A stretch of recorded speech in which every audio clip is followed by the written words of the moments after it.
En el nombre del Señor comenzamos. Y por ser pedagógicos, este congreso está pensado para aquellos que tenéis responsabilidades en la pastoral familiar y para aquellos que sois alumnos del Instituto Juan Pablo II, recopilamos un poquito. Ayer, en la primera intervención del profesor don José Granados, se nos invitó a releer la encíclica Humane Vitae del Beato Pablo VI desde la teología del cuerpo. Concluía el profesor diciendo que el espíritu profético de esta encíclica se manifestaba de dos modos. El primer modo, leyendo el número 17 de la encíclica, donde el Papa prevé aquello que va a suceder en el caso de que no sigan las palabras que él promulgó en la encíclica en 1968. Si leemos el número 17 ahora mismo, es un número que abre a lo que después incluso se ha desarrollado de una manera todavía más grande. El caos que ha asumido la no observancia de lo que es el designio de Dios creador, pues lo podemos observar todo. Pero insistía en un segundo aspecto, y es que del mismo modo que recoge la grandeza del amor, el amor conyugal, con las características que expresa la Humane Vitae cuando describe el amor, eminentemente humano, total, fiel, exclusivo, fecundo, recoge el espíritu de lo que había aportado de manera complementaria la Gaudium et Spes, introduciendo el tema del amor junto al carácter institucional del matrimonio y el carácter sacramental. Bueno, pues aquí había una primera profecía sobre lo que desarrollaría después el Papa San Juan Pablo II como teología del cuerpo y que ahora don Alfonso continuará. Decía que el cuerpo precede al yo, y es una afirmación verdaderamente atrevida, de tal manera que cuando el yo es consciente, acepta en su libertad o desprecia el legado que se le ha entregado y que él no ha creado, que tiene un lenguaje y una gramática y que es sacramento el cuerpo de la persona. Había dos lógicas, la lógica de la anticoncepción que sustrae al encuentro conyugal una de sus dimensiones y la lógica de la castidad que, integrando todos los elementos, hace que se entre en la vida conyugal desde la lógica del don de sí, que está abierto a cooperar con Dios creador en la transmisión de la vida. Bueno, pues al final, entre las preguntas que se le hacían al ponente, había como una insistencia, y es normal que hoy ahora se lo confiamos a don Alfonso, entre lo que puede ser las primeras críticas que se hicieron a la encíclica Humane Vitae de que ahogaba el espíritu de la Gaudium et Spes. Este es un tema fundamental. La Gaudium et Spes, y ahí era donde se fundamentaban más o menos las críticas, lo explicará ahora bien don Alfonso, su tesis doctoral, que la hizo a encargo de su eminencia el cardenal Caffarra. La Gaudium et Spes dice en su número 51: al tratar de conjugar el amor conyugal con la responsable transmisión de la vida, la índole moral de la conducta no depende solamente de la sincera intención y apreciación de los motivos, sino de criterios objetivos, tomados de la naturaleza de la persona y de sus actos, que guardan íntegro el sentido de la mutua entrega y de la humana procreación, entretejidos con el amor verdadero. Eso es imposible sin cultivar la virtud de la castidad conyugal sinceramente. Retengamos esa expresión: tomados de la naturaleza de la persona y de sus actos, que guardan íntegro el sentido de la mutua entrega humana y de la procreación.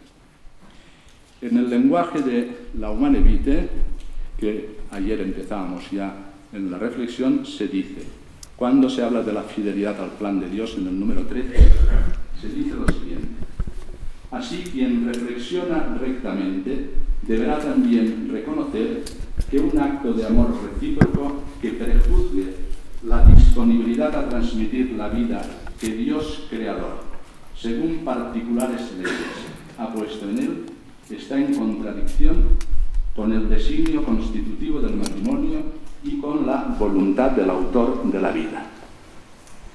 Remontamos desde la teología del cuerpo lo que es la sabiduría infinita de Dios creador, que ha creado al hombre según su imagen y semejanza, por hecho hijo suyo por el bautismo.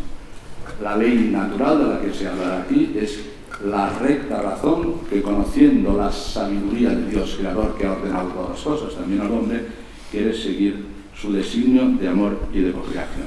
Usar este don divino destruyendo su significado y su finalidad, aún solo parcialmente, es contradecir, fíjense, la naturaleza del hombre y de la mujer y sus más íntimas relaciones, y por lo mismo es contradecir también el plan de Dios y su voluntad. Usufructuar en cambio el don del amor conyugal respetando las leyes del proceso generador significa reconocerse no árbitros de las fuentes de la vida humana, sino más bien administradores del plan establecido por el Creador. Se utiliza el mismo lenguaje de la voz de Codesés, naturaleza de la persona, se introduce el término de lo que significa las leyes propias de lo que es la regulación de la natalidad o el reconocimiento de la fertilidad. Está en contradicción la Humane Vitae con Gaudium et Spes. Don Luis Eduardo presenta a don Alfonso, que nos ayudará a entrar en este segundo tema, vinculando la Humane Vitae con el sexto ciclo de las catequesis sobre el amor humano del Papa San Juan Pablo II en la obra Varón y Mujer lo creen. Muchas gracias, don Juan Antonio. Don Alfonso Fernández es sacerdote diocesano de la Archidiócesis de Toledo. Es licenciado en Teología, especialidad dogmática, por la Universidad Gregoriana de Roma y doctor en Teología Moral por el Pontificio Instituto Juan Pablo II. Es director, desde su creación en el año 2004, del Instituto Superior de Ciencias Religiosas Santa María de Toledo, donde imparte varias asignaturas. Es asimismo profesor invitado de la Universidad Eclesiástica San Dámaso y de la Universidad Pontificia de Salamanca.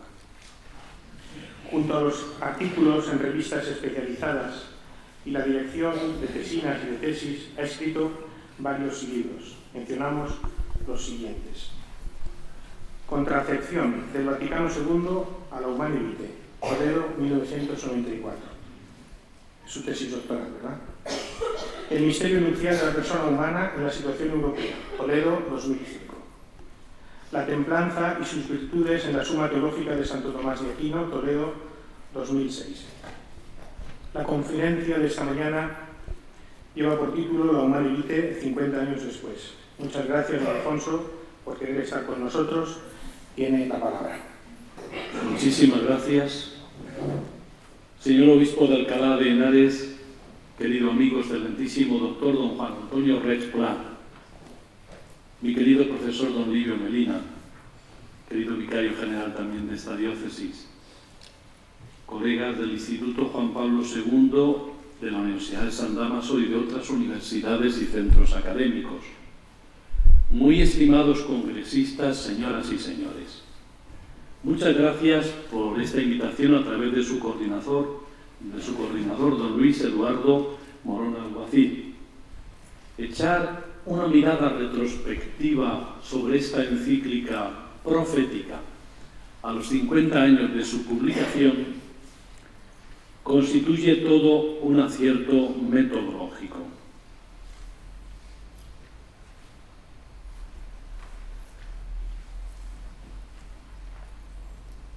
Para comprobar precisamente sus frutos. ¿Qué frutos ha dado esta encíclica profética? Desde la primacía del significado procreador en sus fuentes próximas y a la luz de 2000 años de tradición,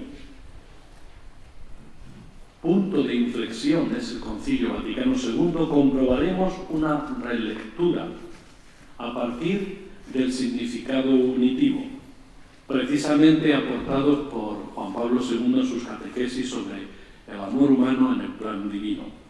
Por brevedad hemos querido delimitar este tema añadiendo el subtítulo La encíclica Humane Vitae 50 años después, una relectura desde las catequesis de Juan Pablo II sobre el amor. Procuraremos realizar una relectura a través de lo que estimamos el hilo conductor de la encíclica y el principio argumentativo más importante de ley natural, que es el principio de inseparabilidad moral del doble significado, punitivo y procreador. Este extraordinario criterio o principio antropológico y moral, creo que ha dado muchos frutos y tiene que seguir dándolos, no solo en el campo estrictamente de la moral sexual, sino que, como comprobaremos, también es un criterio sintético de moralidad para las técnicas de fecundación, de reproducción artificial. Por lo tanto, estamos ante un principio que, a mi modo de ver, es el criterio sintético a nivel moral para argumentar más importante de los 50 últimos años, precisamente gracias a la Humanae Vitae. Primero, contexto remoto.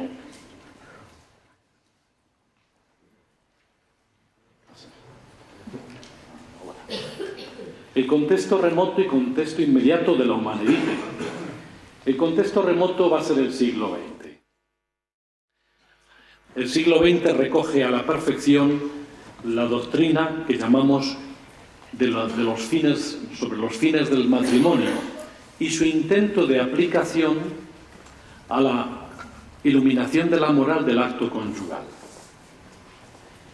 En el campo dogmático, los fines del matrimonio, se hablaba de una subordinación del fin procreador a los otros fines, se hablará de jerarquía de fines con el Papa Pío XII.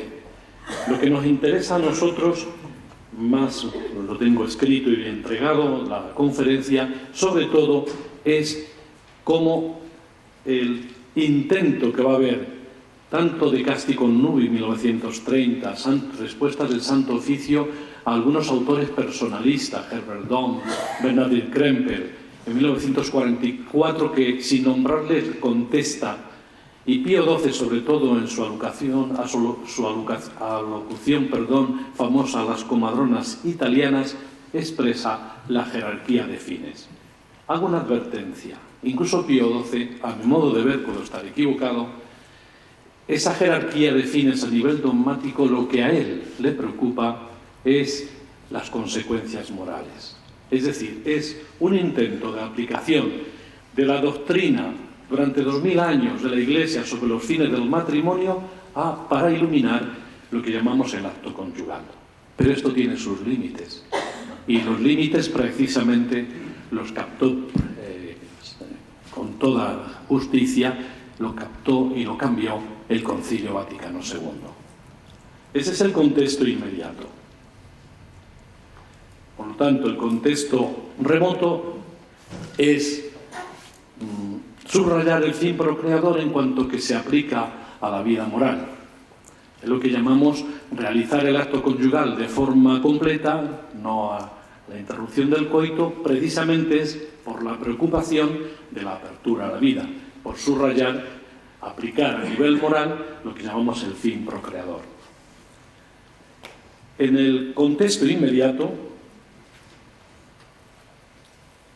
tenemos el Concilio Vaticano II, pero antes del concilio hay una falsa profecía neomalthusiana que dice que se van a acabar los alimentos porque habrá un crecimiento proporcional, una proporción geométrica de la población, mientras que los alimentos y los recursos para alimentar a la población solamente crecen en progresión aritmética. Esa profecía neomalthusiana es falsa y nunca se ha cumplido.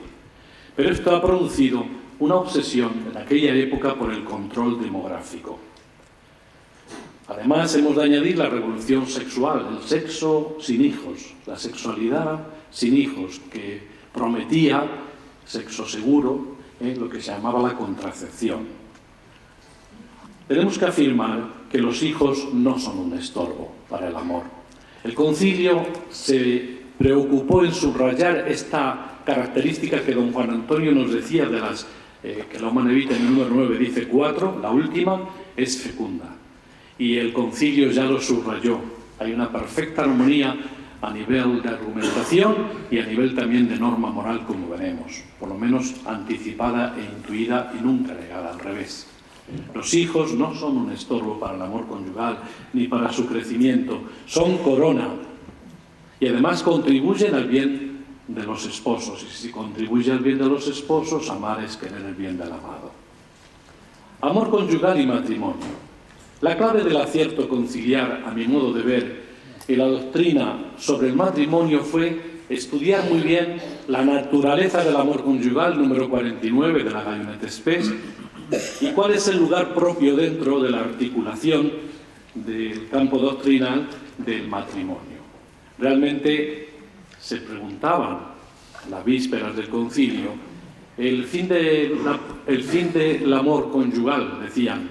¿El amor conyugal es fin primario o es fin secundario? La respuesta del concilio es clarísima, no es fin, ni primario ni secundario, porque no es fin, es mucho más. Es el motor, es el elemento invisible que anima la estructuración del matrimonio y la familia. Por eso lo definirá descriptivamente en el número 48, la íntima comunidad de vida y amor conyugales. Sobre el contenido de los fines del matrimonio en el concilio, no habla de los fines, pero sí describe a la perfección los contenidos del mismo. Y en los contenidos del mismo hay dos textos, número 48A y número 50A de la Gallionet Spes, que son la afirmación más rotunda del fin procreador. No se analiza bajo la categoría de fin en sentido estricto, pero se describe a la perfección el contenido.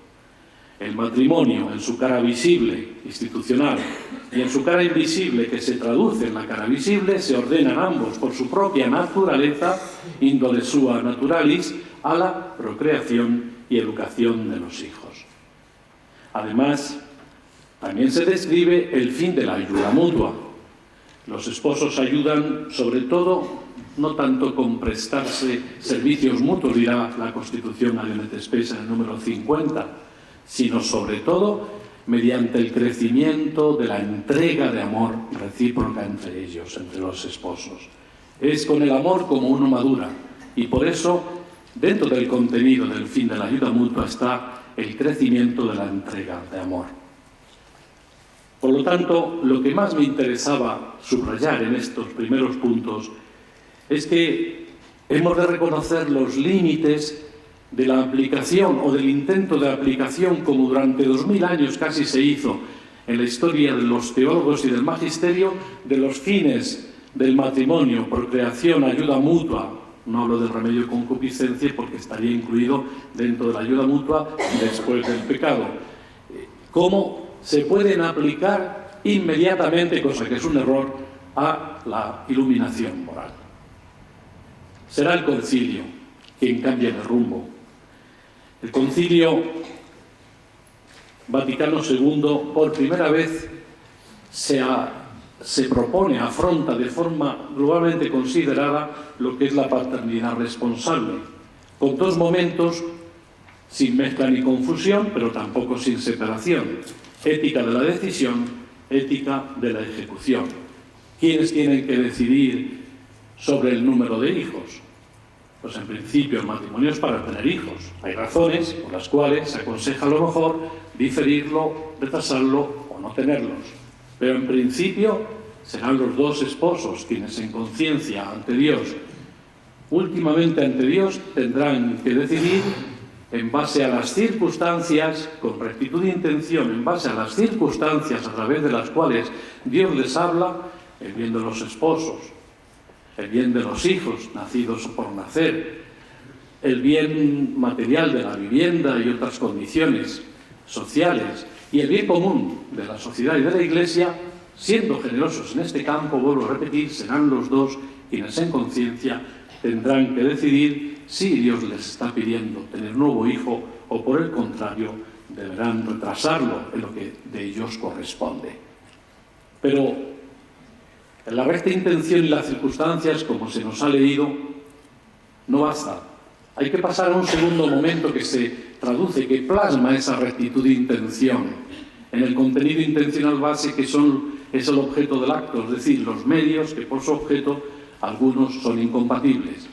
Por eso, en la ética de la ejecución, la Gallionet Spes 50b nos habla en primer lugar, del número 51 de la Gallionet Spes, el primer párrafo A, habla de un planteamiento de un problema que suele suceder. Hay veces que no se debe aumentar el número de hijos, vamos a suponer que tiene que ser una decisión negativa.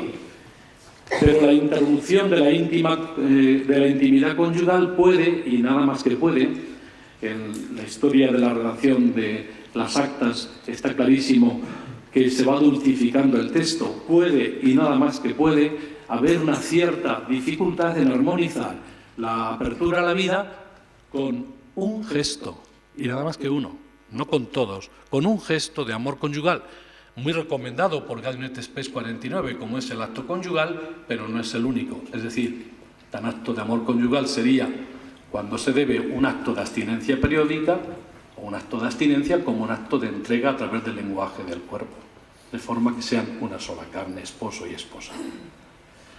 En primer lugar, el concilio número 51b, segundo párrafo, descarta las soluciones pues simplonas y muy graves como son el aborto y el infanticidio. Aborto non infanticidium nefandam sunt crimina. Son crímenes nefastos. También habla de otras soluciones ilícitas. Y dentro de esas soluciones ilícitas es interesante comprobar cómo una intervención de Pablo VI en los 4 modos pontificios de última hora, en la última ya, lo que llamábamos ya una vez redactado, y ya a última hora se podían mandar los modus, los modi, para modificar, porque no daba tiempo ya la discusión en el aula, tras 3 textos, 3 redacciones ya discutidas durante varios años.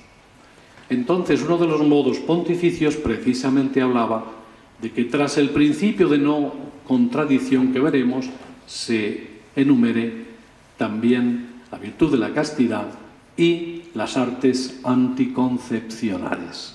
Muy interesante. En segundo lugar, digo, una vez descartadas estas soluciones inhonestas, ilícitas, entre ellas el aborto, que es un crimen nefasto, el concilio subraya 2 vías heurísticas de solución. Es decir, no da la solución concreta, pero indica 2 vías para encontrar cuál va a ser el criterio de moralidad objetiva. En primer lugar, no puede haber verdadera contradicción entre las leyes que fomentan el genuino amor conyugal y las leyes de la transmisión humana de la vida de forma humana. Es imposible. ¿Cuántas veces se ha escrito y cuántas cosas sobre un conflicto de deberes y se acude a este pasaje? Pues aquí dice que no puede haber. No sé si es que no lo leen bien. Y además a la luz de lo que llamamos las actas. No puede, no debe, no puede, es imposible que haya una verdadera veran contradiczione, dice el texto en latín. Segundo criterio, para armonizar apertura a la vida y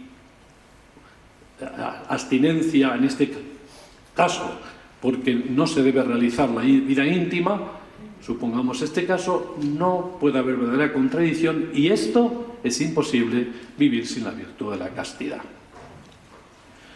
El concilio, a continuación, en el número 51, tercer párrafo, desarrolla en positivo este principio de no contradicción. Empieza a hablar de la transmisión humana de la vida, empieza a hablar de cómo los gestos de entrega a la luz de Gaudium et Spes 49 pueden fomentar la entrega recíproca que enriquece al amante y al amado.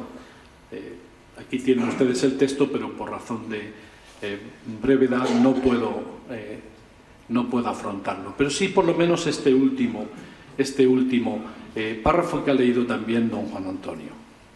Puesto que Dios es Señor de la vida, ha confiado a los hombres la insigne misión de transmitir la vida. Misión que ha de llevarse a cabo modo homine digno, modo vere humano. El referente personalista es muy importante ya en el concilio. Aquello que aportaron los filósofos personalistas, no muy justos, porque en las conclusiones morales se decían a veces disparates, sin embargo, las aportaciones de la inspiración de la filosofía personalista ayudó mucho a comprender de una forma nueva y renovada lo que quería decir la Iglesia. Por tanto, la vida desde su concepción ha de ser respetada con máximo cuidado El aborto y el infanticidio son crímenes nefastos. La sexualidad humana y la facultad generativa supera a lo de la vida animal.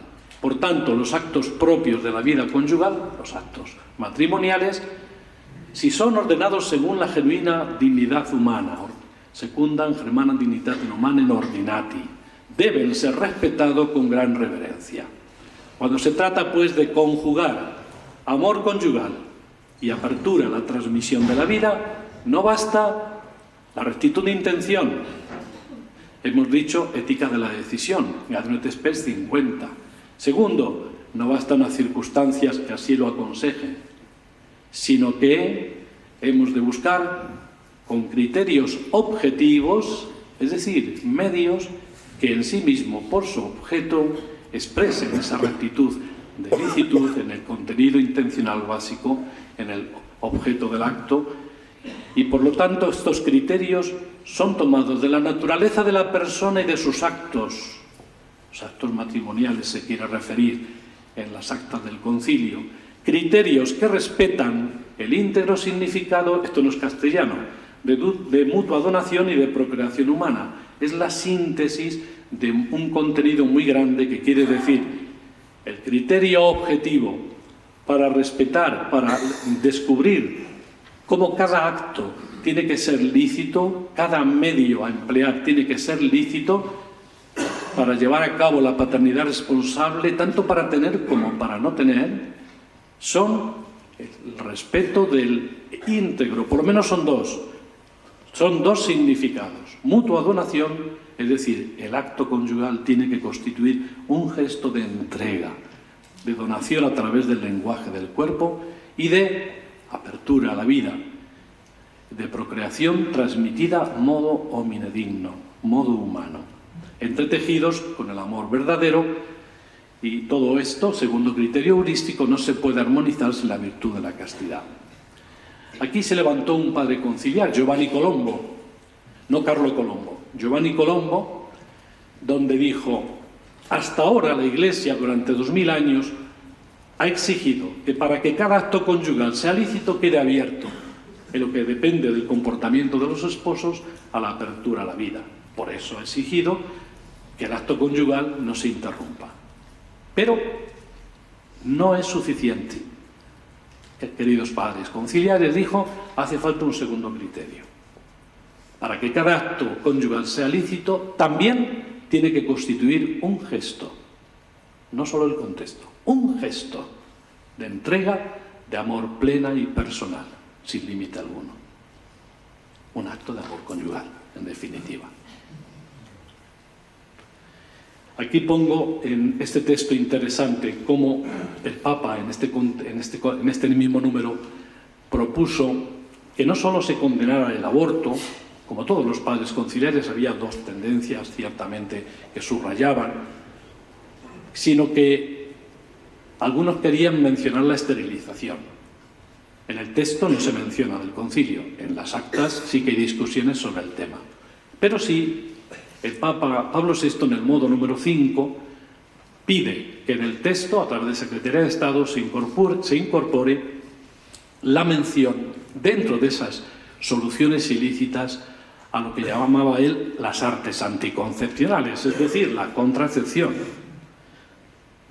No obstante, la comisión redactora lo cambió de lugar, lo puso en el número 47b. Como 3 errores iban contra la institución, pusieron 3 errores contra lo que es el motor invisible de la institución, que es el amor conyugal, ni más ni menos. Y además cambiaron el nombre. En vez de poner artes anticoncepcionales, dice la comisión redactora, es que la palabra ars artis también se utiliza en ciertas técnicas de autoobservación para los métodos naturales, tenían razón. Pero la traducción no es acertada. Pongamos illicitis usibus contra generaciones, es decir, usos ilícitos contra la generación. Eso no significa nada, es muy ambiguo. Lo que el Papa quería es que se nombrase la contracepción. ¿Por qué? Porque en el aula conciliar muchos dijeron, si solamente nombramos el aborto y lo condenamos, o al infanticidio, van a pensar, porque la prensa mediática ya estaba presionando, que la norma moral sobre la contracepción va a cambiar. y la esterilización. Por eso muchos padres no se quedaban tranquilos. La comisión redactora tuvo que salir al paso diciendo, la famosa nota 14, hay una pontificia comisión, que es contemporánea al concilio, que se llama sobre familia, población y natalidad, y que está estudiando, se reunió en 5 sesiones, muy interesante es el libro de Puccetti, en el año 2014, que estudia muy bien la historia de esas 5 sesiones, y que está pendiente del Santo Padre y que hay una reserva pontificia. Vamos a respetar lo que el Santo Padre quiera en esa comisión para no perjudicar su decisión última. Por lo tanto, no vamos a tratar los métodos concretos, las soluciones concretas. Nos conformamos con dar este criterio heurístico. Procreación responsable en la Humanae Vitae, en la encíclica Humanae Vitae. Fue mérito de Pablo VI el afrontar precisamente una cuestión del momento. Se había descubierto la píldora anovulante de progesterona sintética, pues que lo que actuaba es evitando la maduración del óvulo en el ovario y la expulsión para que luego la trompa, las trompas o una de ellas, lo absorbiera y se produzca, normalmente es en las trompas, el milagro de la vida. Lo que hacía era, espermatozoide sí que había, pero óvulo no maduraba con un cierto porcentaje, con lo cual no es imposible con un cierto porcentaje, porque todos los métodos tienen un margen de error. El aborto no, pero es un crimen, no es un método de regulación de la fertilidad. Entonces, el objetivo de la encíclica con esa pontificia comisión era cómo funcionaba. En la moral y en la bioética mucho más, el método es verdaderamente interdisciplinar. Tenemos que saber qué se hace y cómo se hace a nivel médico, a nivel biológico, a cualquier nivel. Y desde ahí integrar esos conocimientos necesariamente parciales dentro de la globalidad de la antropología. Y nosotros también de la antropología revelada, la antropología cristiana. Y en esa integración de los conocimientos dentro de una visión global del hombre pueden brotar criterios éticos. Pues es lo que pedían. En este momento, cómo funciona, y vamos a ver si es contraceptivo o no, porque no se sabía. Era la primera vez que aparecía una contracepción de tipo químico, no de tipo físico o de otra manera, o mecánico. Realmente, la encíclica Humanae Vitae no tiene más que una norma moral. Una norma moral en doble formulación. Todos los demás son argumentos. Pero es una norma moral que responde a este problema. La formulación positiva, número 11, nos indica el valor que está promoviendo. Cada acto conyugal tiene que estar abierto a la transmisión de la vida. Mientras que la formulación negativa nos indica el mínimo, que siempre es ilícito. No podemos querer dar inicio a realizar la vida conyugal en tiempo posiblemente fértil, las condiciones que de nosotros se requieren de los esposos, y luego querer impedir, impediunt, número 14, impediatur número 14, impedium número 16. Querer impedir aquello que libremente hemos querido dar inicio. Es una contradicción en la acción. O se da inicio con todas las consecuencias, o no se puede querer iniciar y a la vez libremente dado inicio querer impedir. Esa es la definición del punto de vista moral que una de las redactoras principales de la encíclica, Margaret Ascombe, pues formuló de una forma técnicamente muy precisa, porque la formulación negativa es más precisa que la positiva. Principio de inseparabilidad. Esa norma positiva y negativa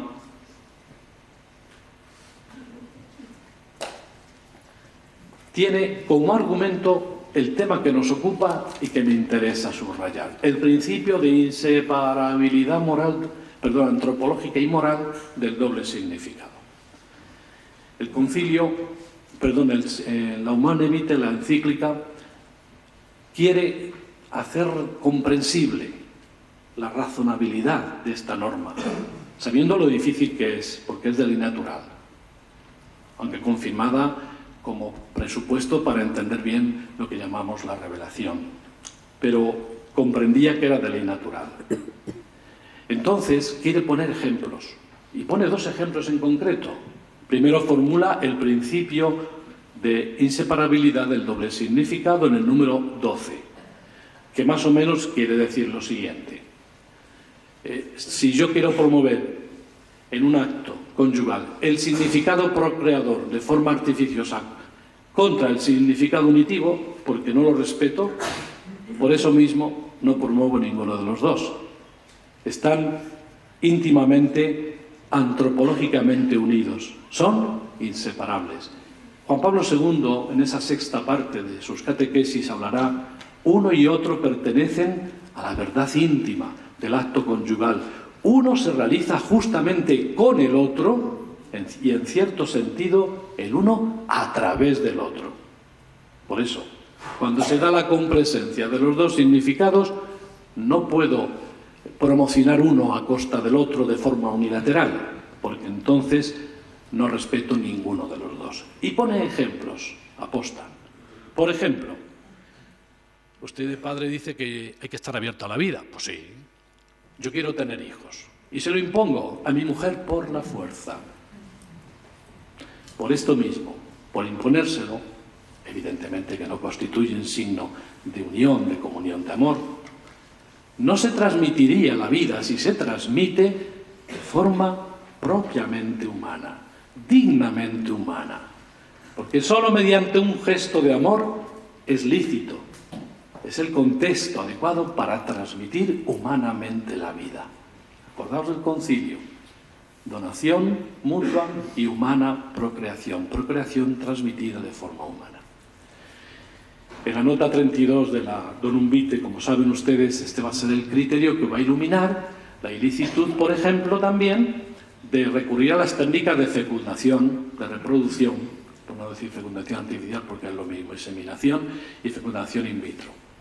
Claro, si yo recurro para tener hijos a un método, a unos métodos que lo que hacen es producir la vida, fíjense ustedes, solo mediante un gesto de amor es lícito transmitir la vida de forma humana.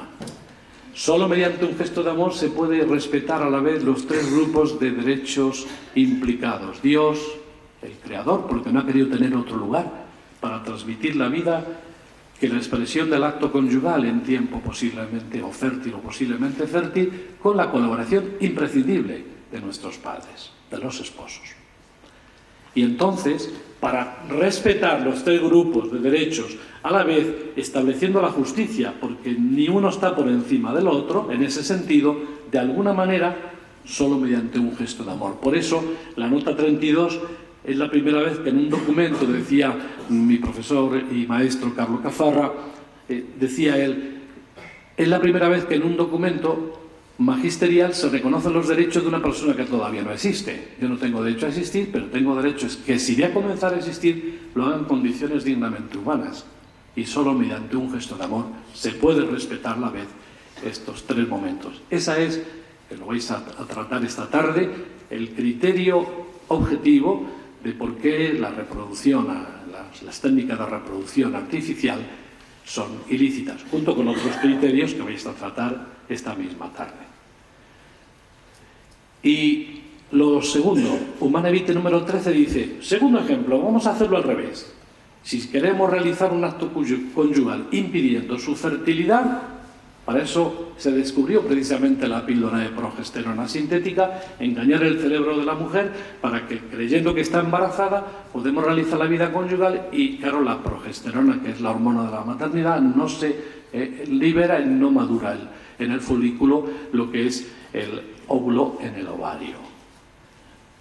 Se quería promover el significado unitivo del amor, pero impidiendo su fertilidad, su apertura a la vida. Por esto mismo, no constituye un gesto que haga crecer el amor. Es un gesto de entrega a medias. Es una mentira objetiva, dirá Juan Pablo II. No es que quiera mentirte, ni desee, mejor dicho, mentirte.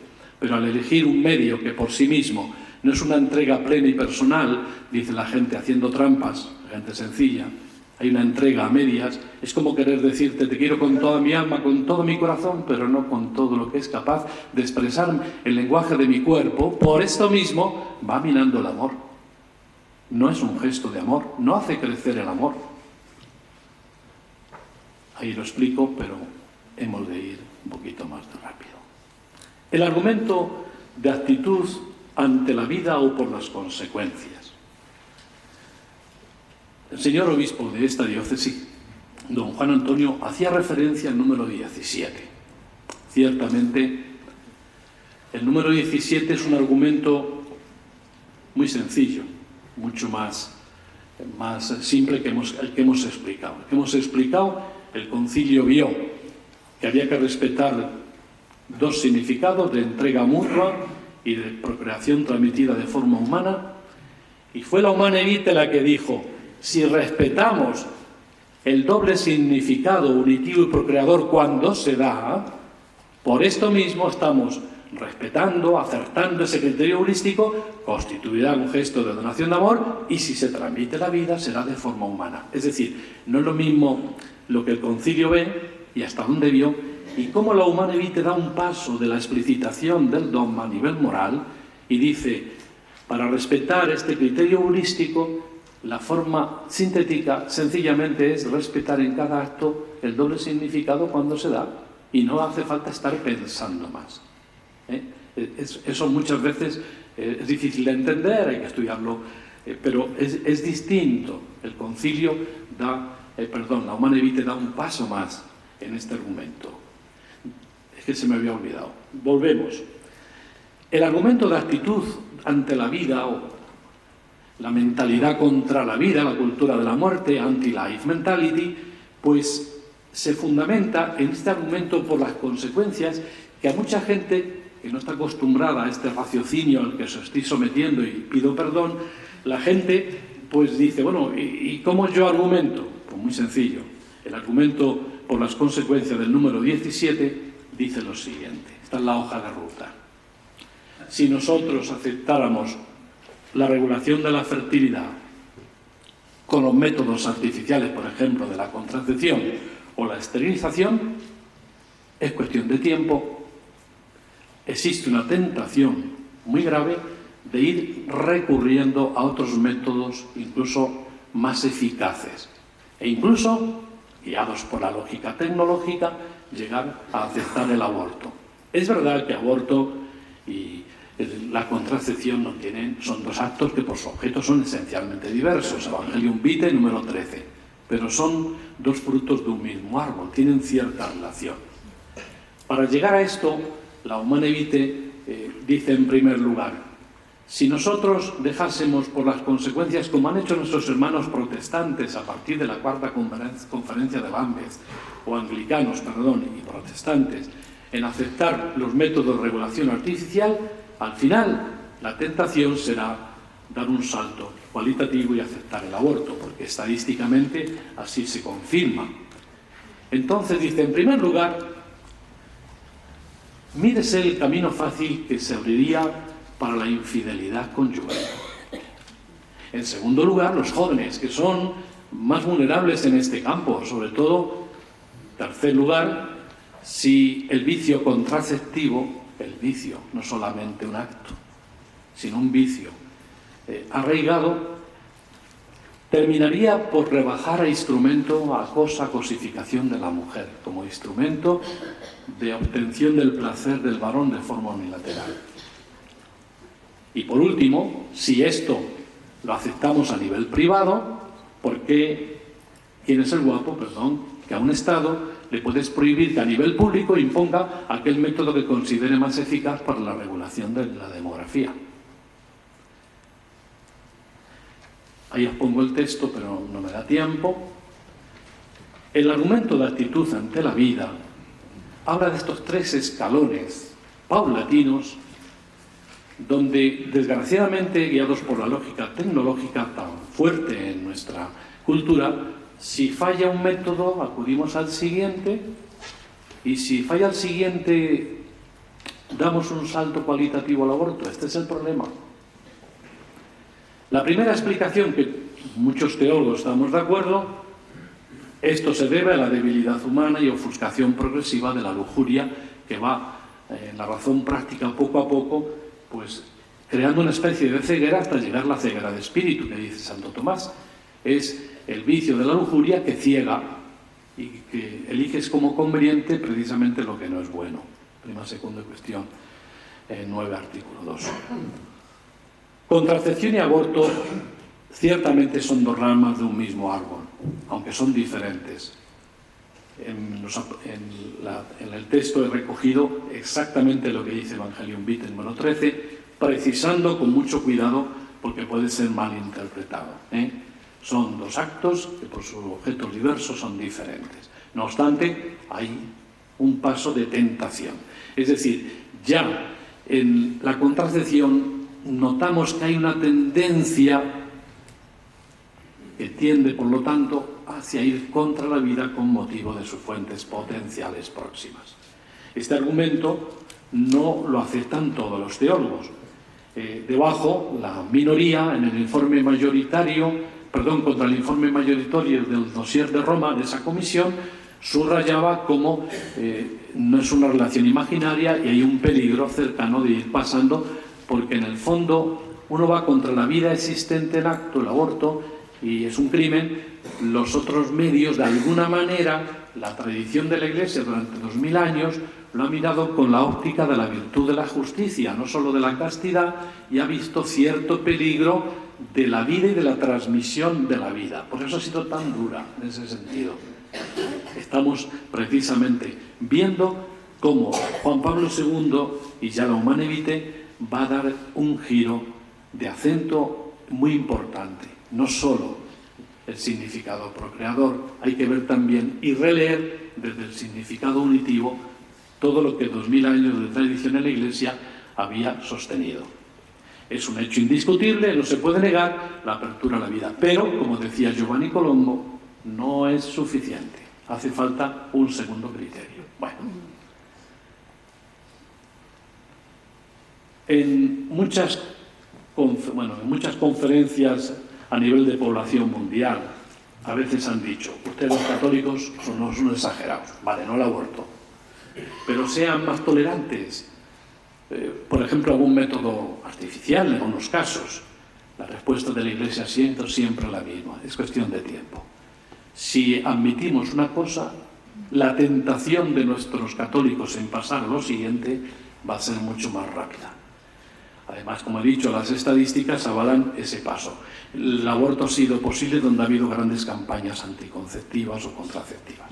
No, sigo más, porque quiero por lo menos algo decir de la lectura de Juan Pablo II en las catequesis sobre el amor humano, que ustedes ya ayer tuvieron con el profesor Granados. La suerte pues es más sencillo, por lo tanto está escrito lo que les puede ayudar. Hay un giro hermenéutico del principio de inseparabilidad que yo he cogido como hilo conductor de la evolución o el cambio que ha habido entre el planteamiento anteconciliar, conciliar y posconciliar con la Humane Vitae.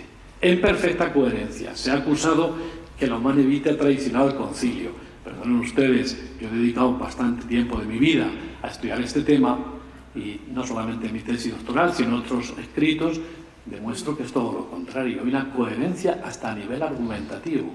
Hay además un progreso verdadero, por ejemplo, en el principio de inseparabilidad moral, por eso, y antropológico, por eso lo he escogido aposta. Un giro hermenéutico en este principio antropológico de inseparabilidad. Y un cambio de rumbo, además invirtiendo su dirección y su acento, hay que reconocerlo. Juan Pablo II va a releer el significado procreador a partir del significado unitivo, si quieren ustedes. Va a releer el principio de inseparabilidad antropológica y moral desde el significado unitivo al significado procreador, y así vamos a conseguir un equilibrio mucho más nítido de lo que quiere decir la Iglesia en la argumentación, por ejemplo, en cada acto conyugal. A través de las catequesis que desarrolló durante 5 años, Juan Pablo II, que estaba acostumbrado a tratar los asuntos en la antigua Polonia comunista, inventó este tema, inventó esta forma. Las catequesis de los miércoles, no va a haber polvareda mediática y voy a poder enseñar lo que quiero decir sobre la humane vitae. Muy astuto. El hombre es sujeto encarnado, es cuerpo y es cuerpo sexuado. No es primero el sexo sentido, fijaos bien, no digo el sexto sentido. Estoy contra la ideología de género ahora mismo diciendo no es el sexo sentido. Primero nazco y soy hombre o mujer y es que me puedo sentir o no sentir. Bueno, sí, pero eso es posterior. Algo de base natural tiene que haber. El sexo no es un producto meramente cultural. Este tema, como saben ustedes, a nivel docente y de la educación de los que sois profesores de religión y moral en nuestra comunidad de Castilla-La Mancha, ustedes son de Madrid, pero están queriendo imponer, incluso a nivel estatal, una asignatura transversal, quitando horas en nuestra comunidad, nada menos que a lengua y literatura. O sea que, de acuerdo, es un tema que los señores obispos han meditado, me consta, en la última sesión general de la Conferencia Episcopal. La antropología, clave en el método interdisciplinar, ya lo he dicho. Juan Pablo II tiene un retrato antropológico de 3 tablas. El hombre de los orígenes, el hombre histórico, que está herido por el pecado redimido por Cristo, y el hombre escatológico del futuro. Pero ese hombre escatológico del futuro es el cuerpo resucitado de Cristo, primer cuerpo resucitado de la historia. Y con algunos profesores que soy de Cristología, la Cristología es una antropología anticipada. Es decir, lo que ha sucedido en Cristo va a suceder en nosotros poco a poco, hasta llegar a la plenitud. Por eso nosotros podemos participar también, ya de hecho, por la gracia, en el hombre escatológico que plenamente será en la visión divina. Desde el principio, Jesús, en la conversación con los fariseos sobre las causas del divorcio, recurre, y es toda una conversión metodológica, decía también don Carlos Cafarra, que en paz descanse, una conversión metodológica, decía así en el sínodo de 2014, en el que tuve la suerte también de participar y trabajar en el sínodo sobre la familia, pues es una conversión metodológica. Volver a los orígenes no solo, como decía Juan Pablo II, es volver a la humanidad, a los orígenes, sino a nuestra humanidad en sus fundamentos y experiencias esenciales. Por eso remite a los orígenes. El libro del Génesis, en sus primeros capítulos, tiene mucho más de lo que parece sobre antropología y también moral. La respuesta que Jesús da supera a la legislación de Israel. Vale para la ley natural.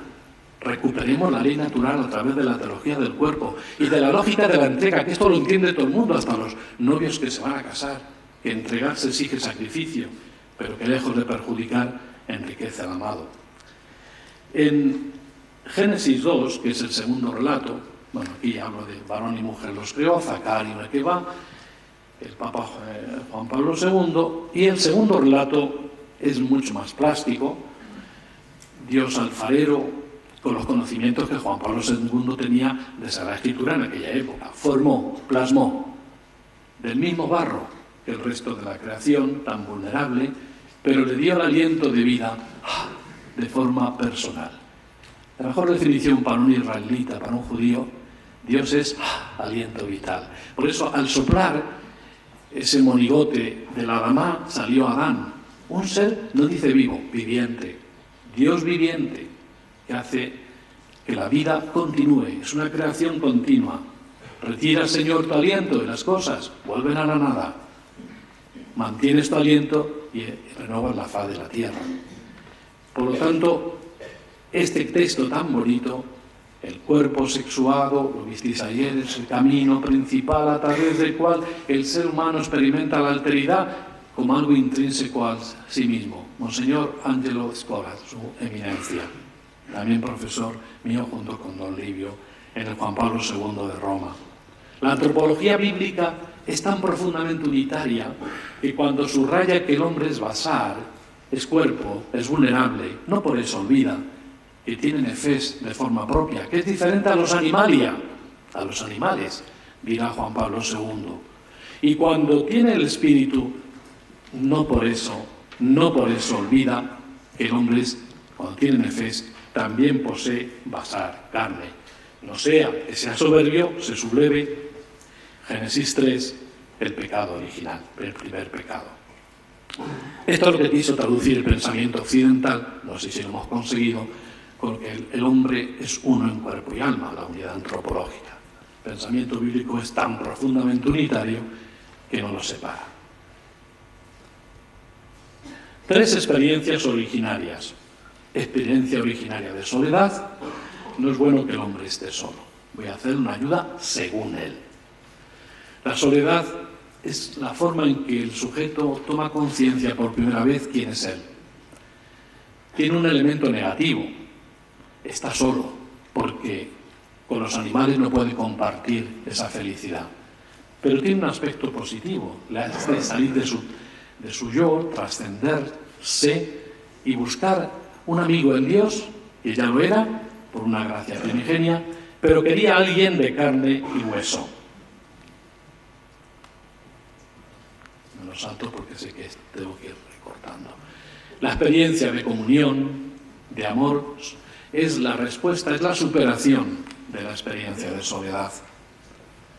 La apertura a la comunión, creado imagen de Dios, imago Dei, capax Dei, dirán los padres, con San Ireneo. Aquí también está un profesor de San Damaso que quiero mucho, y otros profesores de San Damaso, colegas, capax Dei San Ireneo, capaz de entrar en relación personal de comunión con Dios. Casi nada.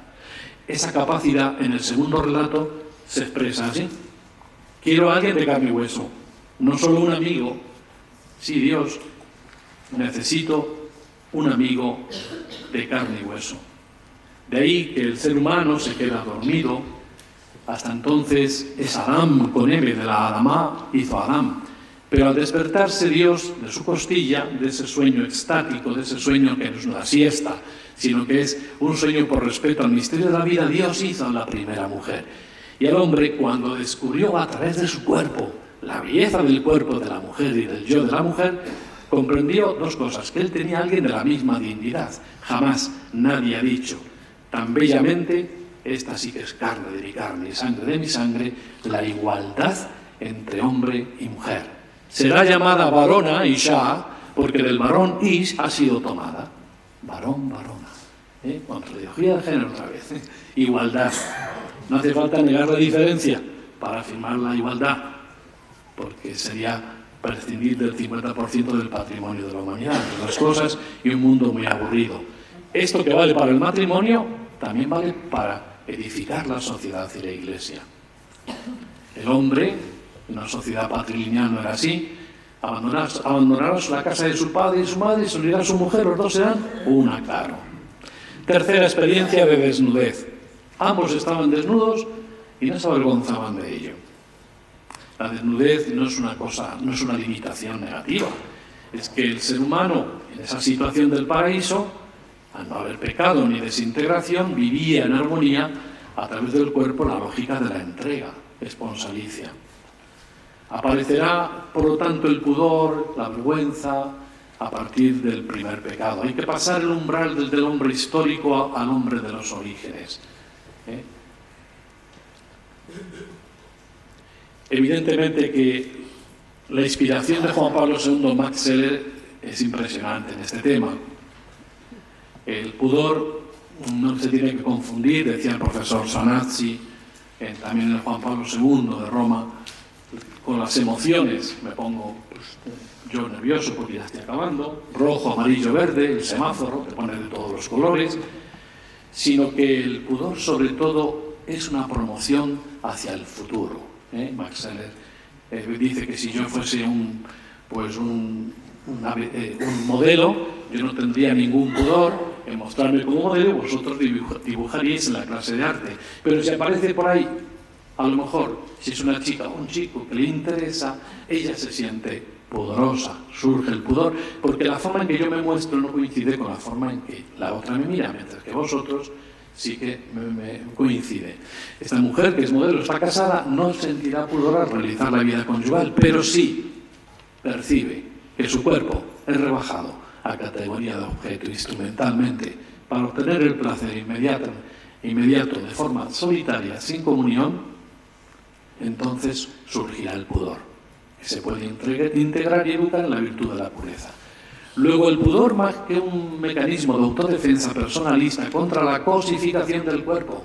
Este año tenemos que regalar en primavera muchas gafas contra la miopía del cuerpo. Dice Santo Tomás que es como el león, que siempre ve a la bella gacela, pero siempre la mira como categoría de presa. Nunca ve la belleza del amor, del amado. Bueno, significado esponsal del cuerpo y virtud de la castidad. Con esto, aunque falte 10 minutos y terminamos. Significado esponsal del cuerpo y virtud de la castidad. Juan Pablo II emplea dos principios, dos criterios muy sencillitos que nos pueden hacer comprensible lo que quiere decir a nivel moral para el discernimiento básico. Primero, el ser humano es la única criatura que Dios ha querido por sí misma. En Redentor Domini número 10. Es fin y nunca un medio instrumental. Inspiración kantiana, no trates a las personas como objetos para obtener el placer, por ejemplo, inmediato. Es manipular. Y solo puede encontrar el ser humano su realización, su felicidad, mientras tanto es un hombre sin sentido, en búsqueda del sentido, hasta que no aprende el arte de amar. No solo ser amado, sino amar. Ser amado y amar. Santa Teresa, amor, saca amor. Ser amado y amar, datis de cuestión. Esa es la cuestión. Si interpretamos en doble dirección, dice este principio, comprenderemos mucho mejor el lenguaje, cómo el hombre y la mujer hablan y se expresan en el amor a través del cuerpo.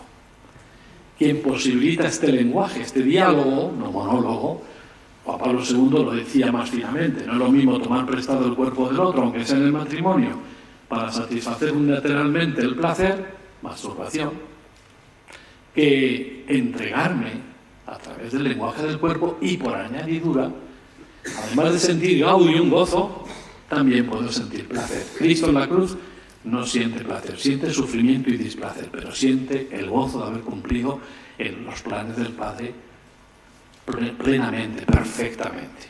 Bueno, la virtud de la castidad es la antesala del amor, la custodia del amor. El día 23 de enero estuvimos celebrando la misa mozárabe en Toledo y la bella custodia de Arfe es muy interesante. Vale también para esto.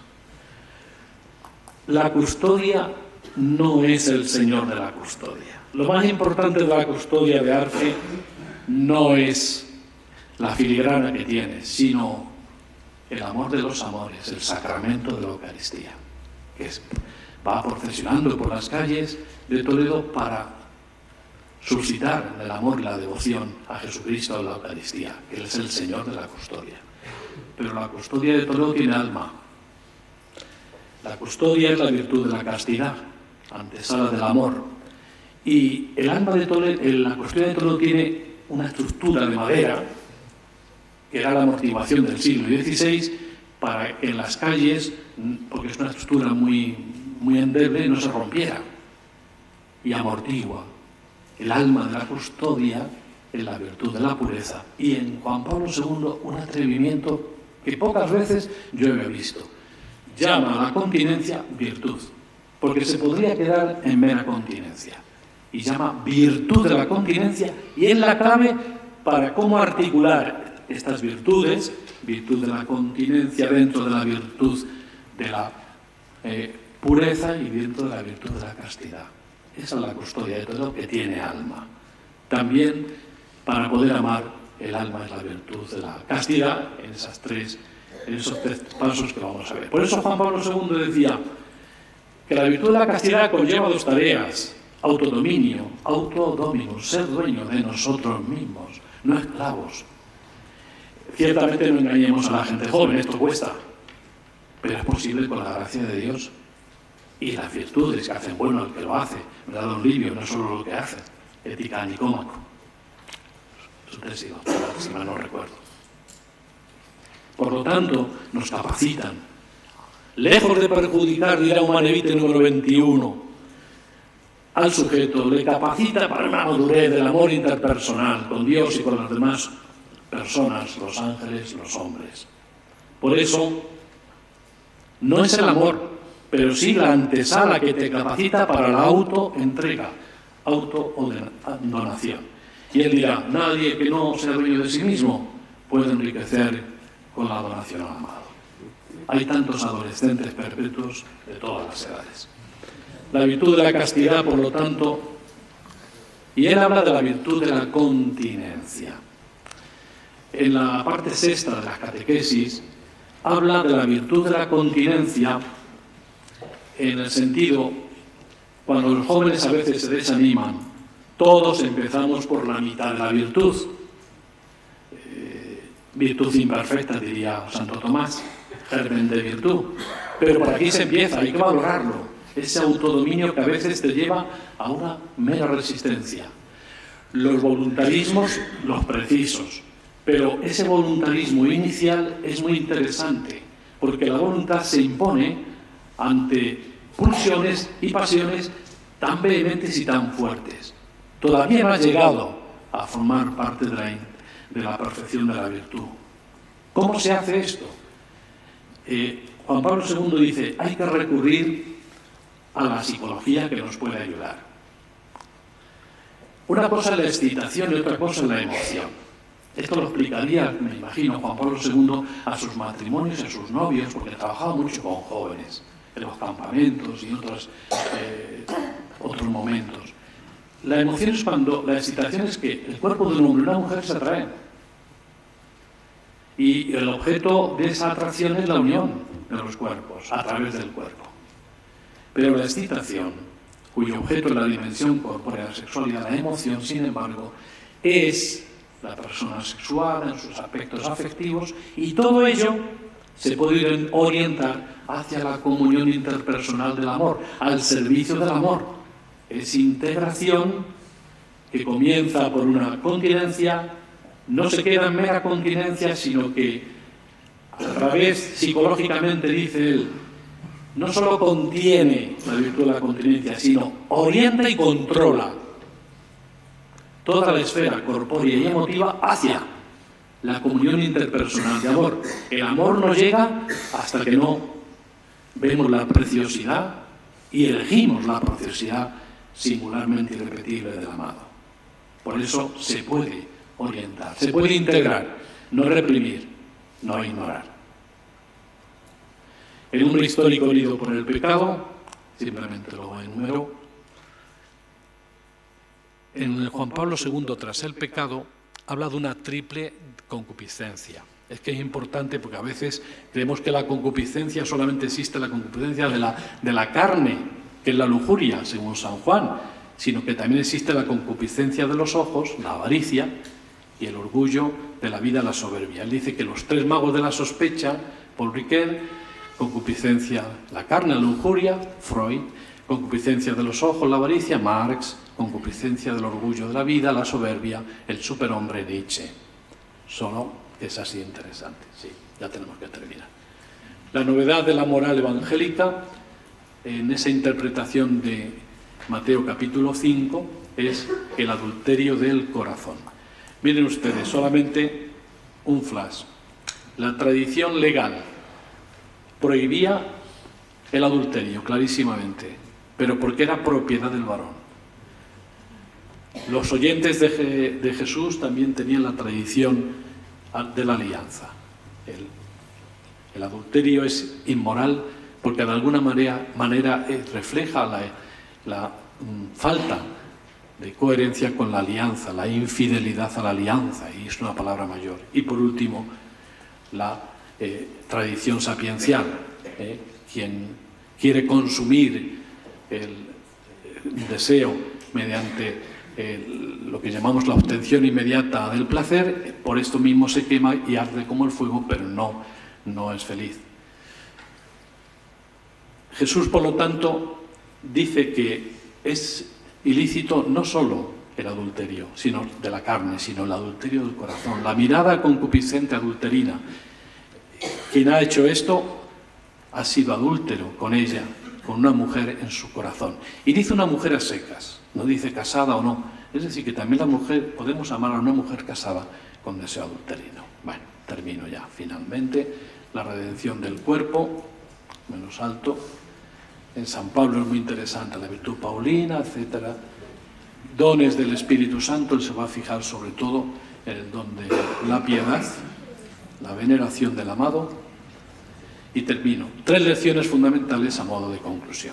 La primera lección, telegráficamente, fue cuando Dios, a través de nuestros padres, mejor dicho, con la colaboración imprescindible de nuestros padres, nos ha regalado el don de la vida.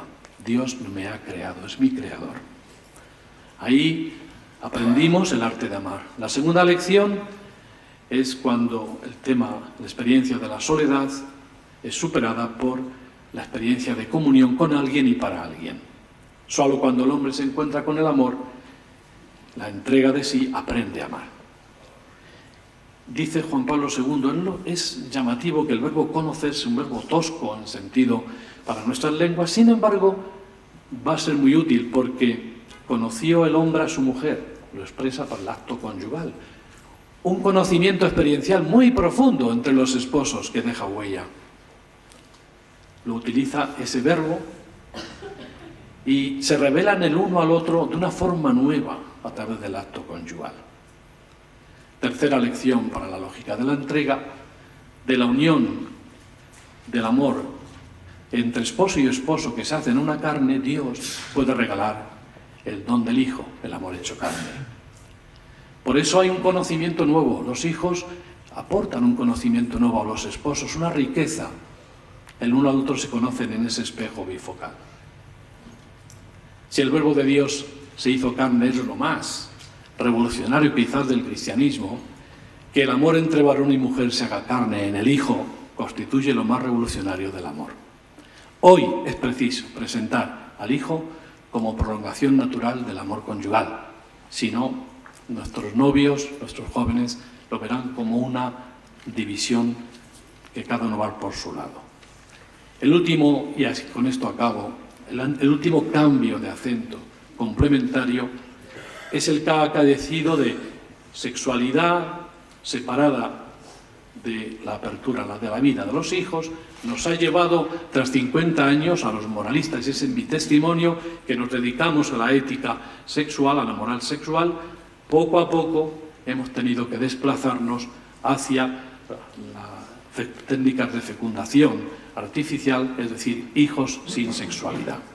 Si vemos solamente el título de los documentos de la Iglesia en estos 50 años, si nos damos cuenta,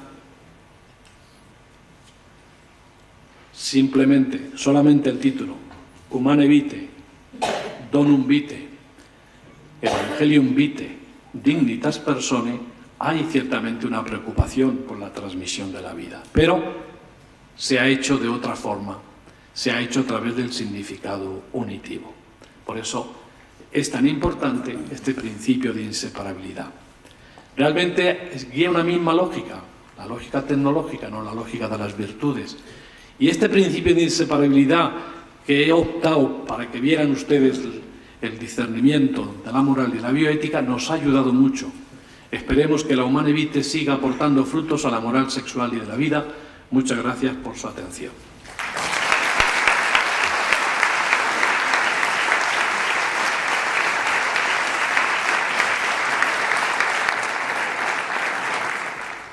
Aceptando la teoría del amor como motor y los fines o los bienes, ¿se puede dar un bien o un fin sin la presencia de los otros? Esa es la conclusión que lanzamos para los profesores de dogmática, que reformulen o que profundicen que los dos fines son dos en uno, es decir, son inseparables. No solo, si nosotros desde el punto de vista moral hemos visto que hay una inseparabilidad antropológica y moral, es que también los fines son antropológicamente inseparables, se dan uno a través del otro, como decía Juan Pablo II respecto. Ahora, eso hay que estudiarlo, hay que reformularlo y hay que publicarlo. Una tesis sobre ese tema sería muy interesante. Hay muchas preguntas, don Alfonso. Pues venga. Vamos a ver. Donde lleguemos. Si aceptamos la lectura tipológica de la Escritura, Claro. porque tengo deseo de alguien, hueso de mis huesos, carne de mi carne, la sorpresa de Adán cuando contempla a Eva. Sí. ¿En qué sentido ahí se expresa ya, o si se puede decir, que se expresa ya un deseo de tener una amistad con Dios, pero con Dios de carne y hueso? Sí. Es verdad que esa experiencia de lo concreto a través del lenguaje del cuerpo ya apunta que no es suficiente tener una amistad, sino más bien esa amistad, esa experiencia de comunión, Juan Pablo II lo subraya mucho, es el misterio de comunión de personas divinas. Es decir, el hombre está abierto a la Trinidad. Ciertamente, el profesor Angelo Scola en este punto nos ha dado muchos cursos y creo que ha escrito muy bien. Es la imago trinitatis. Por lo tanto, la experiencia simbólica de la comunión carnal, de carne, habla de la Trinidad, pero también habla de la encarnación. Decía ayer don Fernando Sebastián, el cardenal, que estuvo hablando en Toledo a los seminaristas en la festividad de Santo Tomás, que lo anticipamos, como también en San Dámaso, pues que el amor, el Espíritu Santo hecho carne, el amor hecho carne es Jesucristo. Claro, el Verbo encarnado es el amor de Dios hecho carne. Él insistía mucho en esto, siguiendo a los padres, por otra parte. Que no es creo que sí, que de los dos una sola carne, a el amor trinitario por la analogía de la amistad, somos capaces de participar de un amor hecho carne, habla de la encarnación. Por eso he dicho que la cristología es una antropología anticipada. Me parece que es solo Cristo es el hombre, es el modelo de hombre, la ley no viviente y personal, y Él es el modelo del hombre plenamente realizado. Por lo tanto, ahí hay una vía no solo trinitaria, sino que se concreta en la cristología, y que ya lo que el hombre descubre respecto al cuerpo de la mujer y en la mujer, esa crisis de identidad que decía el profesor Angelo Scola, que sienten el uno respecto al otro, refuerza precisamente su identidad y a la vez les abre la capacidad de comunión a través del cuerpo, no solo con los hombres, sino con Dios. Con Dios. He hablado en algún momento también, porque preguntan aquí por la presión mediática, la presión de los medios de comunicación social, ¿en qué sentido influyen, han podido influir o siguen influyendo en la lectura y en la recepción de la Humanae Vitae? Sí, la presión mediática muchas veces, si es libre y es honrada, no hay ningún problema al ejercicio noble del periodismo. El problema es que vivimos muchas veces un periodismo de pesebre, que es quien me paga y digo esto. Entonces, la Fundación Rockefeller invierte muchos millones en campañas contraceptivas y abortivas. Pues hay fundaciones y hay medios de comunicación, cadenas. Y las multinacionales, no lo olvidemos, que les interesa vender productos, porque los métodos naturales, excepto algunos reciclajes, no se vende nada. Se aprende de una vez para siempre. Pero los preservativos y otras técnicas, es decir, aquí hay muchos intereses creados también a nivel económico. Y muchas veces los medios de comunicación no se dejan mover tanto por la verdad, por el esplendor de la verdad, que es la definición de la belleza. Proponer con belleza lo que estamos intentando. Yo sé que esto es difícil de vivirlo el primer día, pero con la gracia de Dios tenemos la esperanza de que se puede ir viviendo. Eso es mucho más positivo y eso muchas veces en los medios de comunicación, como no se lo des tú por escrito, ni lo saben y bastante hacen, ni muchas veces no quieren ponerlo, porque eso no vende, porque no le agrada a su dueño. Es decir, por eso puede haber una presión mediática como la hubo en el siglo, donde estuve yo presente en 2014, pues que querían que nos entrevistaran y tal, y luego sacaban pues conclusiones como esta. El tema importante es los divorciados y vueltos a casar, si pueden comulgar o no. Me parece que eso fue una cosa muy secundaria, aunque es verdad que es importante. La problemática y la preocupación es cómo transmitir a millones de jóvenes la alegría del amor conyugal, la belleza del matrimonio de uno con una para siempre, no más, Santo Tomás, y abierto a la vida. Claro, claro. Y en ese mismo sentido de recibir el magisterio, preguntan qué presupone esa recepción del magisterio, la educación en la virtud de la castidad, en los diferentes ámbitos familiares, eclesiales. ¿Cómo se podría hacer o qué experiencia tiene usted? Sí, el aceptar estas verdades estamos en un campo práctico. Es decir, si se vive se entiende y si no, nada. Es muy difícil. Claro, un joven, me decía a mí, los sacerdotes de la Vicaría de la Mancha, de nuestra diócesis, que también tuve otras conferencias últimamente, es que como a un joven, claro, la conferencia del profesor Melina es muy importante. Cómo recuperar al sujeto cristiano, cómo articularlo, también a nivel moral, lo va a hablar a continuación. Es decir, es que no tenemos sujetos. El problema es que tenemos muchos heridos, como dice el Papa Francisco, y ya no hay feligreses ordinarios, ni alumnos ordinarios, todos vienen, y cada uno desde un mundo con unas heridas, con unos prejuicios que tienen una antropología, un lenguaje antropológico, una gramática que no entienden. Por eso, las virtudes es una fuente nueva de conocimiento experiencial, es la que nos capacita para comprender y aceptar el magisterio. Si no invertimos en la gracia y las virtudes, es imposible. Y esto con mucha paciencia. El arte del acompañamiento que dice su santidad el Papa Francisco. El resto se responden, nos dejará la conferencia, ¿verdad? Para que la podamos trabajar. Muy bien, señor obispo, ya. Estupendo. Y aquí está grabado. Muy bien, muy bien. Vamos a hacer ahora el descanso. Le reitero el agradecimiento